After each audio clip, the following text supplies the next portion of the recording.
They went out to play football and never came home. July 27th, 2024 was a hot Saturday afternoon. Dozens of children and teenagers were playing on a football field in Majdal Shams, a Druze village in northern Israel.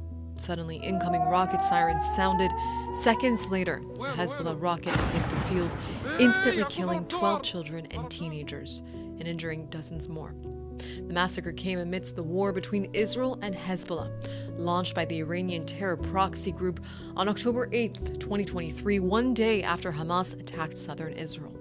For months, relentless rocket, missile, and drone attacks emptied communities across the country and drove around 80,000 people from their homes. Yet, beyond Israel, this front of the war was often treated as little more than a footnote, overshadowed by the war in Gaza. Majdal Shams made international headlines for a few days, but then the world moved on. But the families could not. One of the children killed was 11-year-old Alma. To much of the world, Alma became a name in a news report, a casualty. But to her mother, she was everything. This is East to West. I'm Sarah Martinez Amir, and on today's episode, we're joined by Alma's mother, Naela Abu Jabal. 2 years after the massacre, she's agreed to tell the story after the headlines left behind. Who Alma was, what Hezbollah took from her family, and how a mother learns to live after her child never comes home. Naela, thank you very much for trusting us with Alma's story.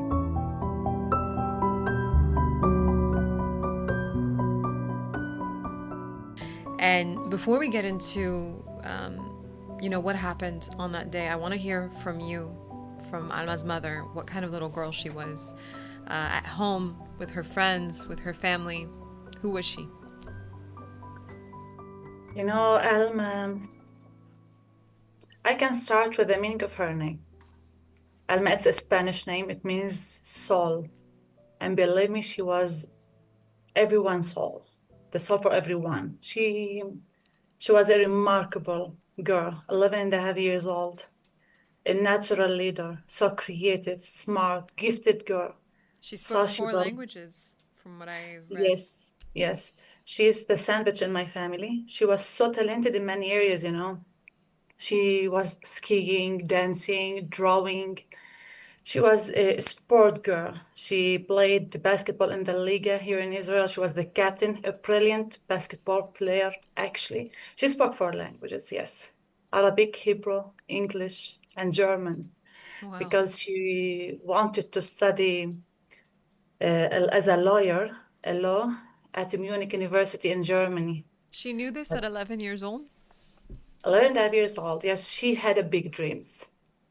She had a big dreams, because after that she changed her mind. She wanted Harvard, that girl. She wanted to be at Harvard, at Munich University, and even though at the Hebrew University in Jerusalem too. She wanted to be, because she believed that she wanted to defend weak people, that they couldn't defend themselves. She wanted to let every child, she believed that every child have the chance to live in dignity, and they must live in dignity, safety. You look to that girl, she was full of values, Sarah, she was full of values. She was like a shining star. I was her mother, but I was her teacher too, that. I lived the life with her twice, as a mother, as a teacher, as a sister, as a friend, mother and daughter, everything. She was something, an icon of love, beauty, and peace. She recorded many videos talking about lling. Not only talking about that, she took action against it. And I can remember a story that after Alma died, that a girl, 6-year-old, she came to my house, 6 years old. She told me, "Aunt Naela, I want to tell you something about Alma." I looked at her. She told me, before the massacre happened, 2 weeks before the massacre happened, I met Alma at the playground. And my friends make jokes about me.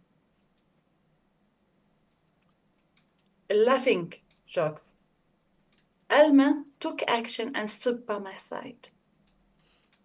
And she promised me to meet me weekly in order to bring joy to my life. We are talking about a princess that she used to take a big lunch box in order to share friends.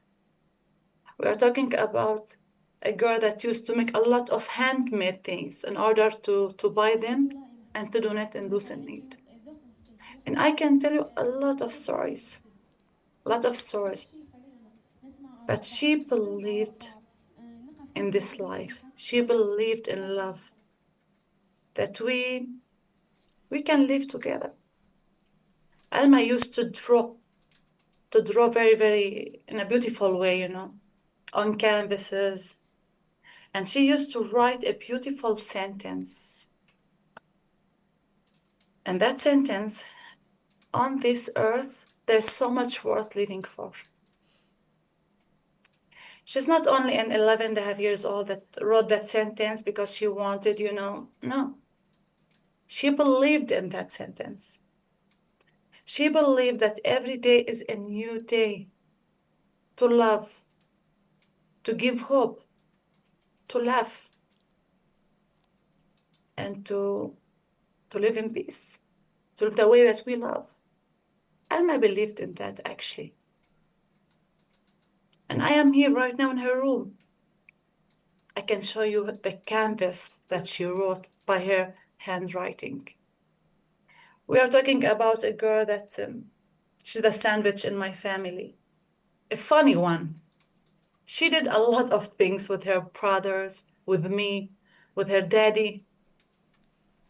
Late night talk, the curry sandwich, the cheese sandwich, late at night every day.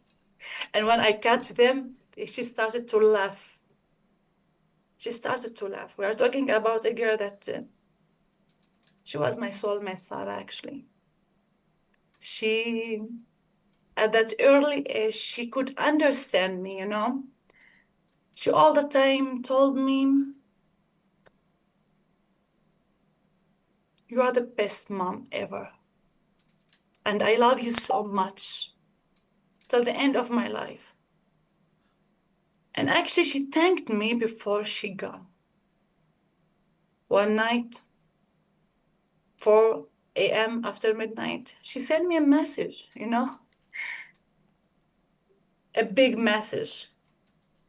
She told me how much she loved me and how much she appreciated me. But the most important thing, she wrote a beautiful sentence. Thank you for this beautiful life. Wow. 5 months before the massacre happened. I look at her right now and I'm smiling. You know why? Because she was a precious gift that God gave us to us. And that day, God take this gift back. And for that, we are so grateful. We are so thankful to have her 11 and a half years old and 22 days. Alma sounds like an incredible little girl who carried her name so well. Alma, like you said, means soul in Spanish, and she sounds like she was a little girl, but she had the soul of someone beyond her years. I want to ask you, for 9 months before that day, July Yeah. 27th, there were rockets from Hezbollah that were hitting northern Israel. Did you feel like that was a distant threat for your family? Was it something that you lived with every day? What was your experience like then? Yeah. We are in general, we are a beautiful family. I have 2 boys and 1 girl. And we all the time together, and I give them all the love. Me and their daddy, we give them all the love, all the attention, all the everything we can do for them. We did actually. We did a lot of experiences. We did a lot of trips. We hang out a lot of times late at night at our house. But I can tell you that 9 months before the massacre happened, everything was great. Everything was great. We did a lot of things, a lot of memories.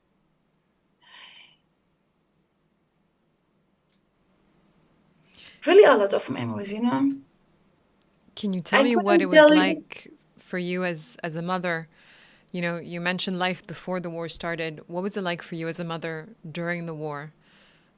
I'm guessing that it's not very easy explaining to a child that they have to, when they hear a siren, that they have to run to a bomb shelter. How did Alma react, and your little boys also? How did you explain that to them? You know, first of all, we have a deep faith here in our family, a deep faith in God that everything happens for a reason, and it's everything in God's hands, you know. And all the time, they knew, the kids and Alma, that if someone was written for him to die or to go on to leave this world, it's on God, not on me. Because war, what happened, and the Syrians and everything, it's out of my control.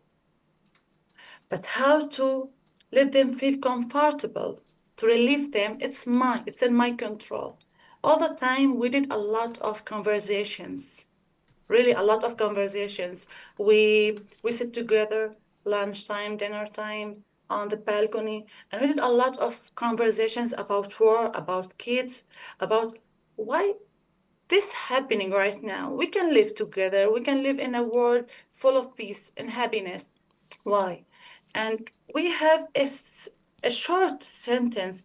This is out of our control.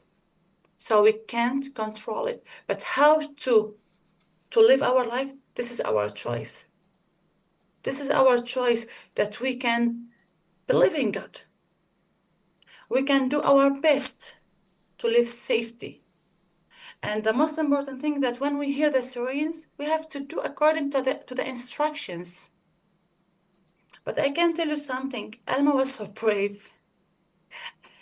One of the days she was exercising at the hall, basketball, and suddenly the siren went on. All her friends started to cry. But Alma took the cell phone and started to photograph herself, to record herself, and laughing. She said that I am not afraid of the rockets because everything happened according to God's will. To God's will. She was so brave, and she was laughing like that because that girl, she had a deep faith in God. And I taught them that I educate my kids to do their best in life and the rest on God. But if you're asking me about before 27th of July and after 27th of July, our life have changed really. It's not easy to lose your beloved daughter in a war that they had no part in. Here we live in Majdal Shams. It's a peaceful and a beautiful village.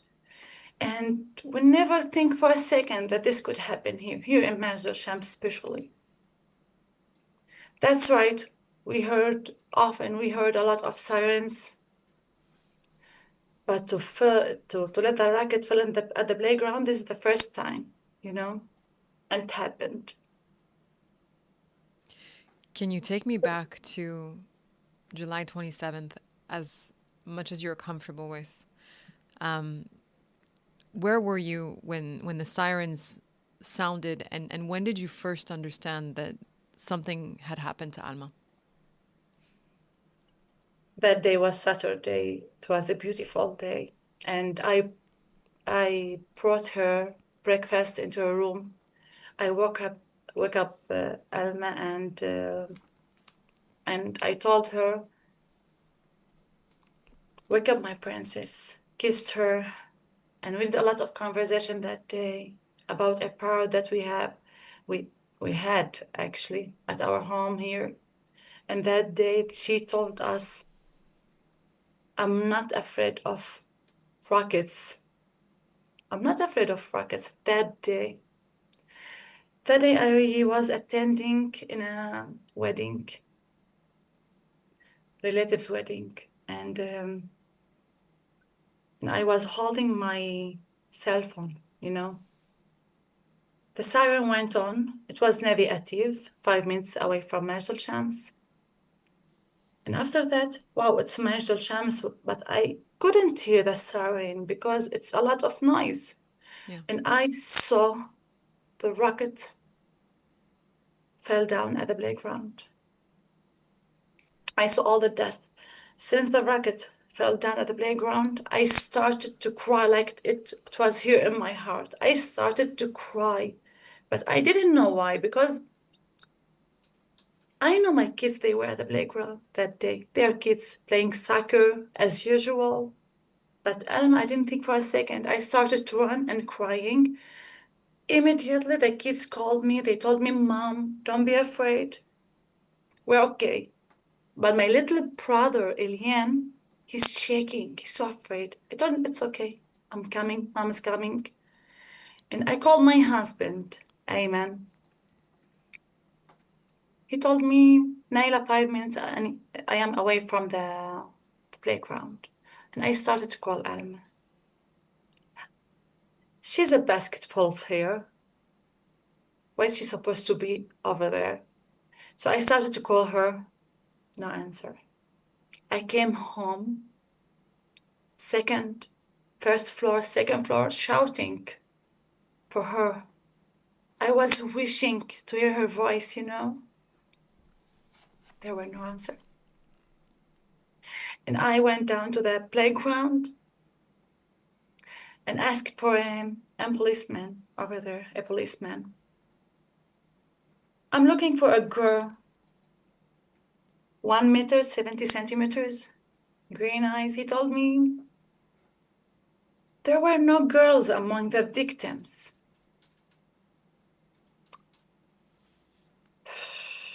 But no, my heart telling me something else. And all the time, I'm crying. One of the relatives came to me and told me, Naila, come to me to the mini hospital clinic here in our village. I told him, no, I don't want to. I'm waiting for my beloved daughter till she answering me. And all the time, I'm calling her. But at the end, I went to the clinic. Over there, they told me she's in one of the rooms. She's over there. She's in. Just wait. I told him, no, I don't want to wait. I want to be by her side, to hand in her hands, to comfort her. I couldn't wait. I started to open the doors, first door, second door, third door, searching for her. At the end, one of the relatives came to me and told me, Naila, you have to be brave. You know that sentence? You have to be strong, like a bucket of ice on my head. I went down to floors and I saw her.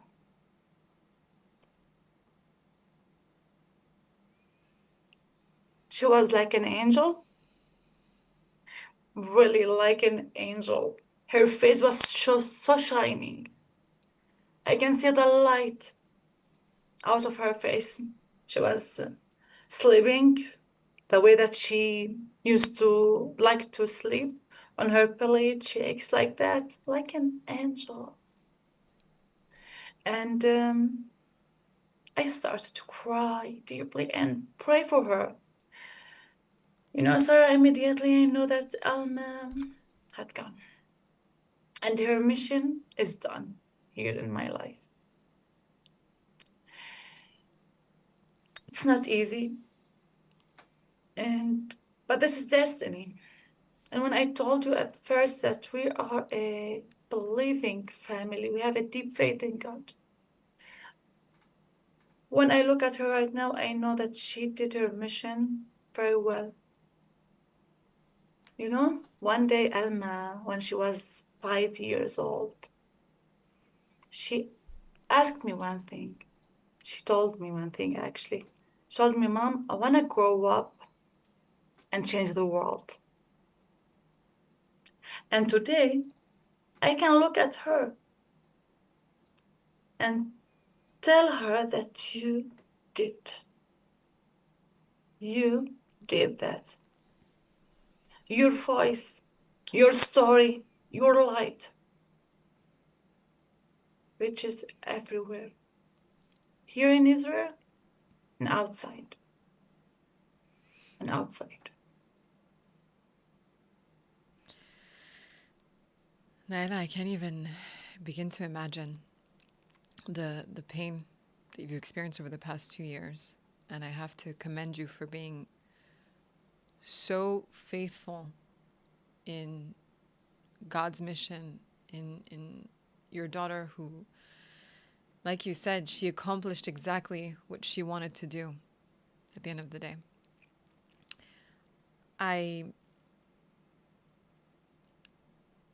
Where does your strength come with this grief? Most people would respond with anger. I know I would.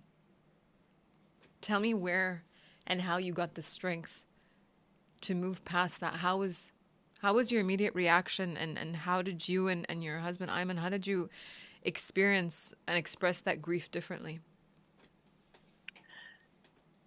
It depends on you, First of all, my strength came from God. From God, because I believe that He's, everything happened in our life for a reason, even if we don't understand it right now. But it's for sure for a reason. My biggest inspiration and my biggest strength from God, first of all, from Alma, my little princess, and from the blessings of my life. You know, Sarah, that my kids, they were at the playground and they just left before the massacre happened, before 1 minute and 8 seconds. 1 minute and 8 seconds. They were playing over there. And God could take the 3 of them. He was so generous to me. He saved them to me. Alma, she's my princess. But I believe that everything in God's hands, And as a mother, I can tell you something. That day, after I know that Alma had gone, from the second day, when all the people came to share our sorrow and condolences and this, I refused to be broken. I stood up, stand tall, and started to tell people about Alma that day, the second day after the massacre. And it came from a basic question. What do I do with this grief? What happened? Happened. It's out of my control. And if I could dig the stones to bring her back, I will do that. But I know it's not gonna worth it. What do I do with this grief? Or to let the grief fill my heart with anger, hate, and revenge? Or to let the grief fill my heart with love, peace, and hope? And I chose the light. I chose to build a bridge of love, of a humanity, to let the whole world, to share my story, to be in many conferences around the world, to do a lot of initiatives in her name to honor her memory. I chose to transform my pain into hope and my grief into action, holding Alma's love in my heart here, her memories and values in my mind to guide me, and the responsibility to transfer her light to acts of kindness and hope to reach everyone we meet. It's not easy because I am 2 years. It has been 2 years, Sarah, it's not easy. It was a long journey filled with a lot of challenges, sadness, tears,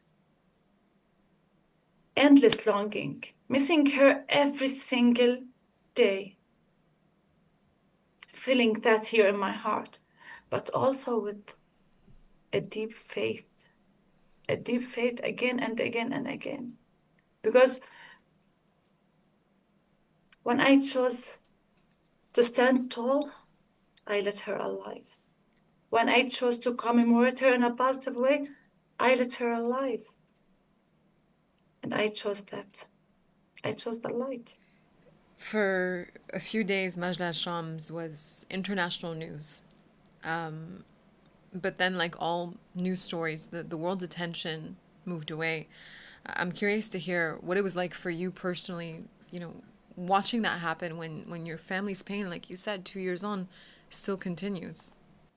Yeah, before 1 week, it was the second memorial for that massacre. That's right. I don't need memorials to remember her. She lives here, and she lives here in my mind and my soul forever. And, Sarah, love is bigger than anything. To love your child, your daughter, is bigger than anything happened and still happens outside.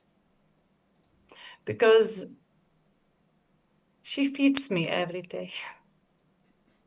She feeds me with the love that she left, with the memories. That's right. Before 1 week, we've been at the memorial anniversary, the second anniversary for that massacre. But for me, I don't need that anniversary. Because I want the world know Alma not the way that she tried. I want the world to remember the way she lived, who she was, how dreamed very big, and the light that she left after that she left us. I want them to remember the story of Alma, the way that her personality, her dreams. Alma wanted to be a lawyer. And for that, we did initiatives in her name at the university, the Hebrew University in Jerusalem, for outstanding law students. Actually, it was before 1 month. We divided Alma's prize in her name. Alma wanted to be a famous one, a basketball player.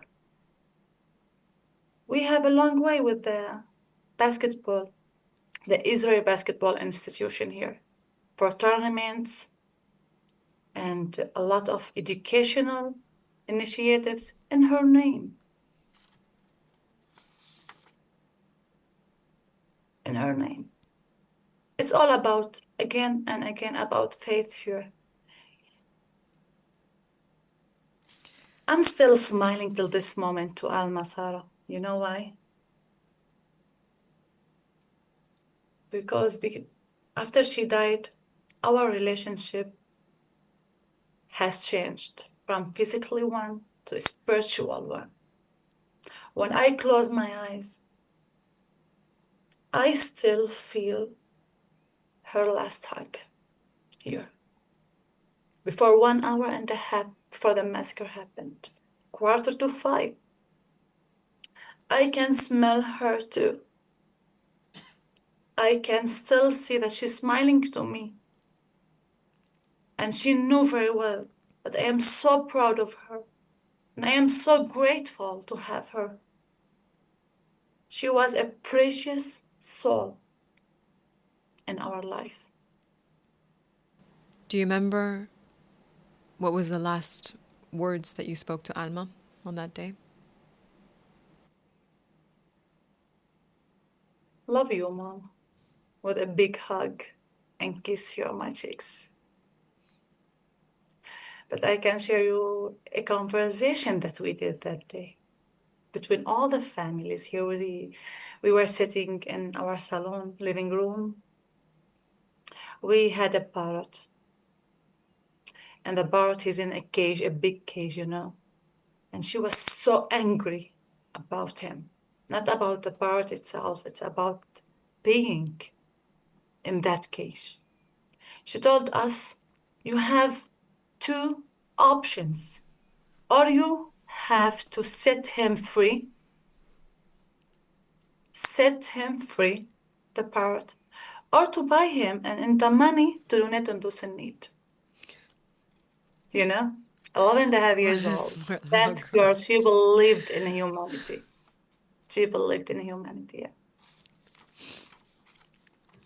Yeah. Naela, I know that you don't want to enter or speak about politics, and I respect that completely. I want to ask you, though, as her mother, what would you want the people in Hezbollah who fired that rocket to understand about the child whose life they took? I can tell you something about the politics. I respect all of them, but before taking any decision, political one, just think. Just think about all the families here and everywhere, actually. Think about the kids. Think about mothers. Think about your decisions that's going to affect every single family here. That's right. Again and again, we can't control lives and death, but we can control our decisions. Our decisions to be more effective to our lives, to live in peace and safety, and to see the kids growing up and achieving their dreams. Their dreams. It's not something hard to do, no. It's not something hard to do. How has the massacre changed Majdal Shams and the wider Druze community? 12 kids, that day. 12 angels of peace. It was like a mysterious situation here, like a scary film. If you were here that day, you can see the sadness everywhere. You can see the old men crying, the young women and men, kids, everyone just crying and can't believing.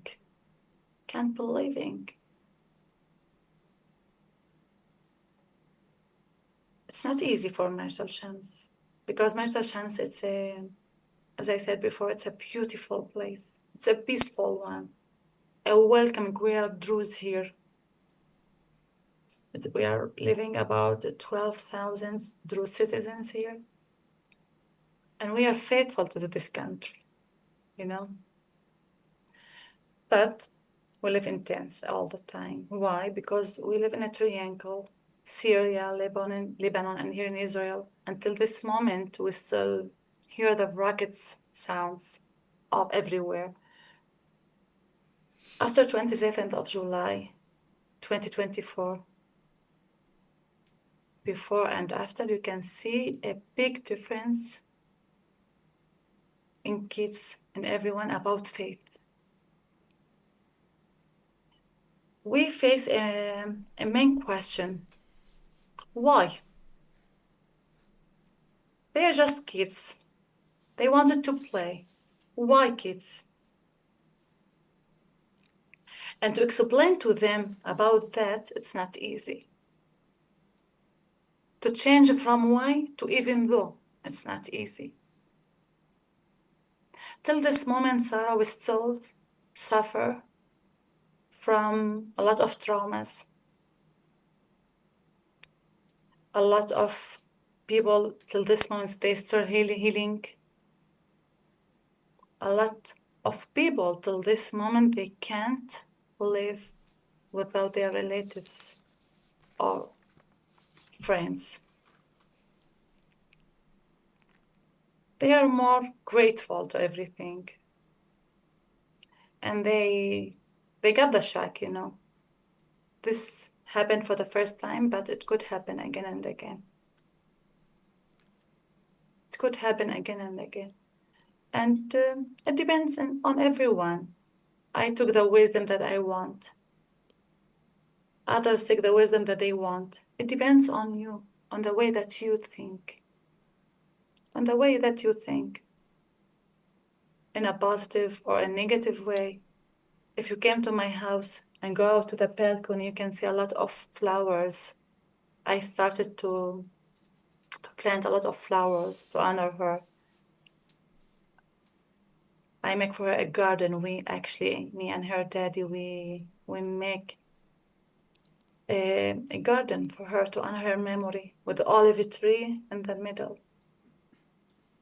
Until this moment, when we speak about the kids, you can see the tears fall down. That kid's 12. It was like a print in their hearts, fingerprint in their hearts forever.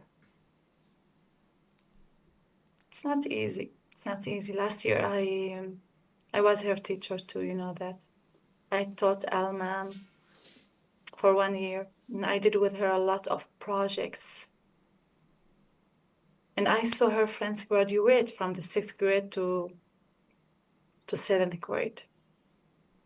They came to me, hug me, and I hug them back because I see Alma in their eyes. It's not easy. You need a lot of strength to keep going. It's not easy to believe that she's not here anymore. It's not easy. But here, I know that she's still. I used to take her hand with me. Now she's here in my heart everywhere. And I am so grateful for every minute because 10 days before the massacre happened, we've been in Munich, Germany. And it was like a family trip, quality time. I was with her like a child, you know, we did a lot of things. Swimming together, fun games. A lot of kids, a lot of things. But you know that when we entered the hotel, she asked her daddy a question. Daddy, can I stay with my mother in one room? 10 days before the massacre happened. Maybe deeply here she knew something. She wanted to.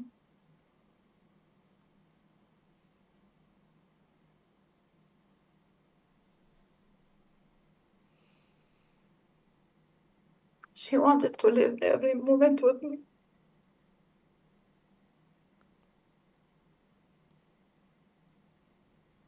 One week together in one room, you know, girls stuff,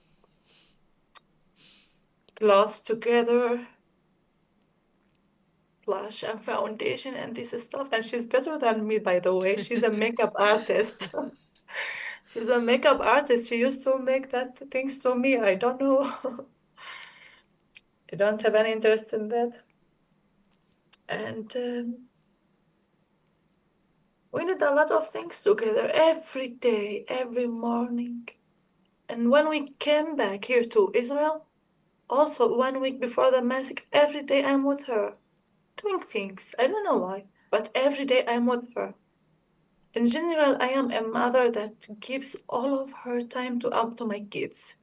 I believe that I love to be with them, actually, to educate them, to take advantage of every hour with them. Because now they need me. Later, they are going to fly away. One of the things that happened in Germany that we've been at one of the festivals, and I bought 2 bracelets like this one. one for me and one for her. And one for me and one for her. And that day, Ayman knew Alma at the playground according to this bracelet, you know. You recognized her because of the Yeah. bracelet. Yes, it's bracelet, yes. She was a big fan of Bayern Munich. And we watched a game at the Allianz Arena over there. After the massacre happened and they knew that Alma died, the ambassador of Germany, he came to our house and he brought her a jersey of Bayern Munich, which is behind me, number 6, which her best player, signed by all the players and the coaches over there. But she's not here. The jersey over there, but she's not here. She's not here. Naela, Alma would be 13 years old today. I won't ask you if you ever imagine the person that she would be becoming, because you're seeing her becoming, maybe not physically, but as you said, spiritually, into the person that she wanted to be. She's in a way achieving all the goals that she had set for herself in an incredible way. But I want to ask you, once people have heard her story, what do you want them to do with it? Not what should they feel, but what should they actually carry forward and change about the world and then the situation that we're living in? A lot of things, you know. First of all, to appreciate your time with the one that you love. And be generous. Don't wait to say kind words, to be kind. It's okay to say you're beautiful, I love you, I am sorry. Because when death comes to knock our doors, it's not going to take our permission. To appreciate your time. And I want to tell you something that at the end, everyone is going to die. No one is immortal here. What do you want to leave behind? I know that Alma left a huge love behind her. And the most important thing, humanity. We live here in a world with a lot of differences, you know, ethnics, religions, colors, languages, personalities, a lot of things. I don't care about your religion. I don't care about your color. I don't care about your thoughts. The most important thing that we share humanity. We share humanity. We can live together. The world is so wide. We can live together. We can at least respect each other, you know. Alma, actually, we did something like that on her first birthday after she's gone. A lot of pictures here. And if you got the chance to come to my home, I will give you one of them. It's a letter between me and Alma about hope. We can't lose the hope. I am Alma's mother. I am a grieving mother. And I'm still believing that the goodness still exists in this world. Still exists. I want the people take from Alma to chase their dreams. Don't afraid to chase your dreams. Be brave. Alma was 11 and a half years old and 22 days. But I believe that she won the golden medal early in this age. She did a lot of things that maybe 50 or 60 years adult couldn't achieve. She lived a life full of values, memories, love. And after she's gone, she's still the same. She's still a resource of love. and light by sharing her story.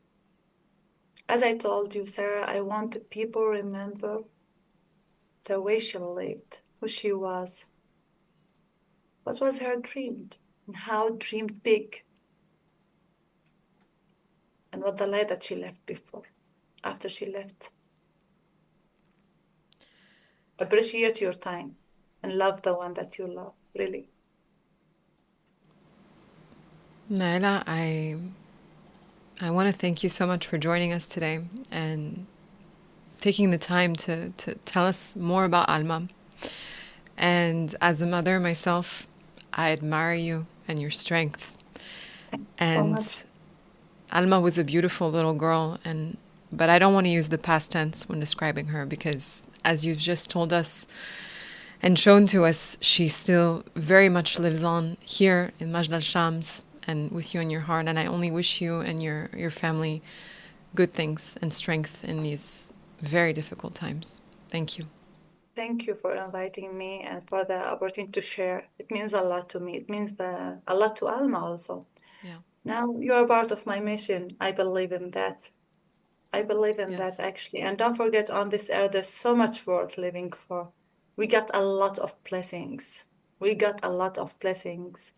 If I have one reason to fall down, I got thousands to stand tall every single day. It's Thank you true. so much, Sarah. Thank you. Thank you. Thank you so much. Kora kavod, really. That was East to West. Thank you for listening. And if you enjoyed this episode, let us know your thoughts in the comments below.